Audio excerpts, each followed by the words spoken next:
Hello everyone, welcome back to another video. Today I'm going to be talking about Kratom for ADHD. Please excuse the shine on my face. I put some beard oil on because my face was quite dry. My disclaimer for this video, I am not a doctor and I am not a chemist. I do not pretend to be either one of those things. I do not encourage the use of any substances, legal or illegal, and this video is strictly for educational and entertainment purposes only. So Kratom is often used for people to get off of opioids and opioid withdrawals. It's said to be stronger than caffeine if you are coming off of Kratom, but not nearly as strong of a withdrawal as normal opioids. It also doesn't affect the respiratory system like normal opioids do, which is part of the reason opioids are so dangerous. So when it comes to Kratom for neural enhancement, I have a theory as to why it is so useful, but it's difficult to imagine why people find such a cognitive boost from it without really knowing what alkaloid it is in particular that affects everybody.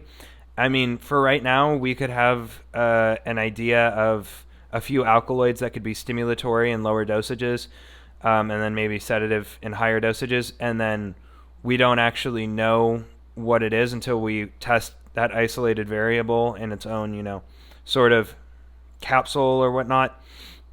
But going back to the main point overarching with Kratom is obviously there's always propensity for addiction with it, and the withdrawals are strong. People say they're stronger than caffeine, but not nearly as bad as like a normal opioid withdrawal. They'd say it's I had a comment on my other video saying it was about 3 times as strong as normal opiates, I believe, is what somebody commented.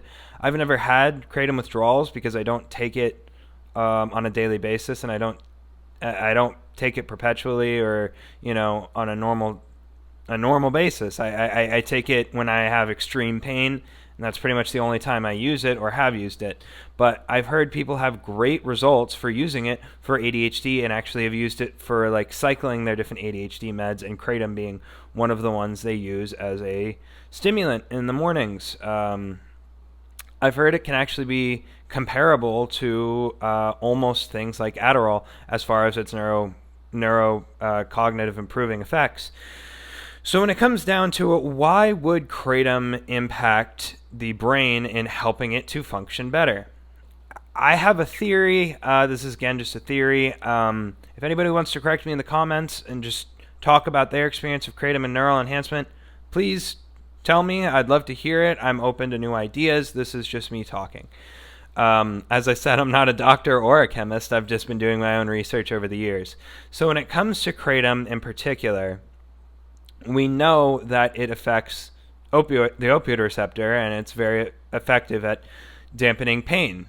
And so if we look at the two ideas with ADHD, which is that we get persons of ADHD don't get as much dopamine for certain activities. They get hyper-focused and a large amount of dopamine for only very specific activities. And then the other side of the argument that that ADHD can cause pain when persons with ADHD are trying to do something that they are not interested in or are bored of doing. I mean, I would imagine that it affects more of the pain side of things, and it could dampen the pain in the brain, because we know that, at least from what we've seen in MRIs, pain receptors in the brain light up when persons with ADHD have to do something that they do not hyperfixate on, stuff they do not like to do.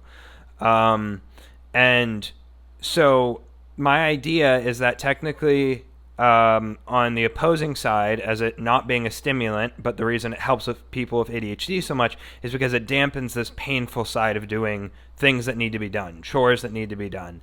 Maybe somebody has a hard time doing their taxes because it's extremely painful in their brain whenever they go to do it, and then they take Kratom. It dampens the pain part of their brain when they're trying to process through these things, and then doing the taxes becomes way easier, or whatever tasks they have laid out. That's sort of a chore for them.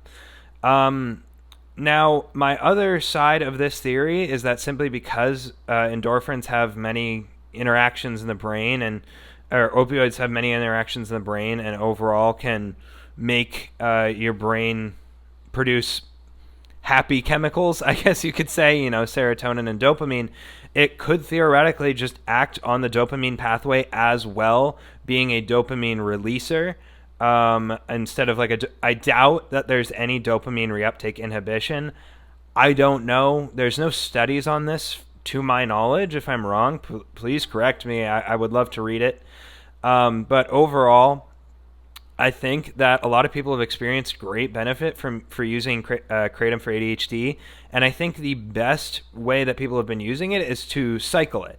So I've heard of people taking Adderall, they have prescription Adderall one day, and then they maybe take another neural enhancement stack another day. Maybe they take one day off, then they take Kratom, and then they just repeat that cycle. And I've heard that can be extremely effective for persons with ADHD. I haven't tried this. When I did Kratom, I never did it in a row, and so I can't say that that would work. I mean, I've never taken it for anything besides pain, I should say. And so I can't say that would work, but I've heard it's extremely beneficial in lower dosages. And so that's my theory as to why it could be so beneficial for persons with ADHD, is it kind of not only upregulates the dopamine side of things, possibly, but it really dampens the pain side of things. So people are much more likely to be enthusiastic about doing something they wouldn't otherwise, simply because the pain receptors are not being fired in the brain. You're not having any sort of pain activation. You're not thinking of stuff as being a chore or painful. It's just is what it is. And then even if it doesn't impact dopamine at that point, at least you're not getting negative feedback. You might be getting almost no positive feedback, but at least you're not getting negative feedback.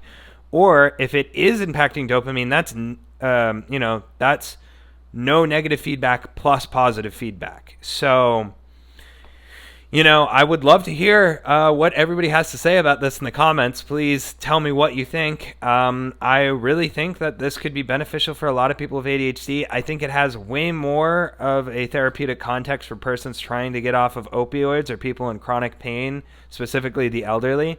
So I wouldn't say that it has as much of a use for persons with ADHD as it does for the people who are in the pain or withdrawal side of the column. But the application, the theory itself is very interesting. And if anybody knows what specific alkaloids, I mean, obviously we can only do so much without testing every specific alkaloid on their own. But if anybody has an idea as what specific alkaloids could be affecting the dopamine pathway in the brain, I would love to hear it. But that is going to be it for this video, guys. I hope you enjoyed it. Please subscribe to the channel. Please give it a thumbs up if you liked it. Remember to keep those shoulders back and down when you lift. And until next time, don't just have a good one. Have a great one.